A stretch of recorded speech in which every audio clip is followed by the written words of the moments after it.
Зелената ковид зона се уште е местото каде што се вбројува Македонија. Вака барем тврдат докторите од Комисијата за заразни болести, додека земјава влегува во борба со новиот бран на вирусот. Речиси 50% позитивни од над 1600 тестирања или 788 ново заразени, гласи денешниот биланс од билтенот на Министерството за здравство.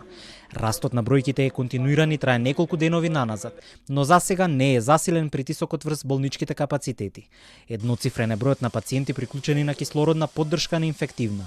Новитети од следната недела ќе има во инфраструктурните капацитети за преглед и третман на позитивните пациенти. Во текот на наредната недела треба да почнат со работа 5 ковид амбуланти на територијата на град Скопје, градот кој што во моментот е најзасегнат со број на ново заразени на ниво на примарна здравствена заштита. Поголемиот дел од лекарите се изјаснија дека сакаат да има ковид амбуланти, за да можат во текот на неделата да имаат едно дежурство, а понатаму да може да се ги водат своите пациенти. Тоа не значи дека секоја недела ќе има дежурство, практично ќе бидат многу поретки.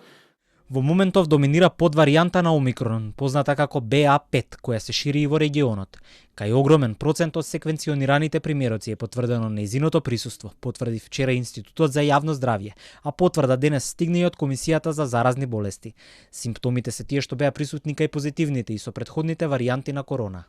Тешко е да се диференцира не само во однос на тоа дали имате дигестивни проблеми, дали имате диареја, дали имате повраќање, туку дали и било која температура е поврзана со ковид, дали секоја кашлица е поврзана со ковид, дали секое течење на носот е поврзано со ковид, болка во грлото е поврзано со ковид, меѓутоа тоа се основните симптоми кои што не наведуваат дека се работи за болест која што е предизвикана од коронавирусот.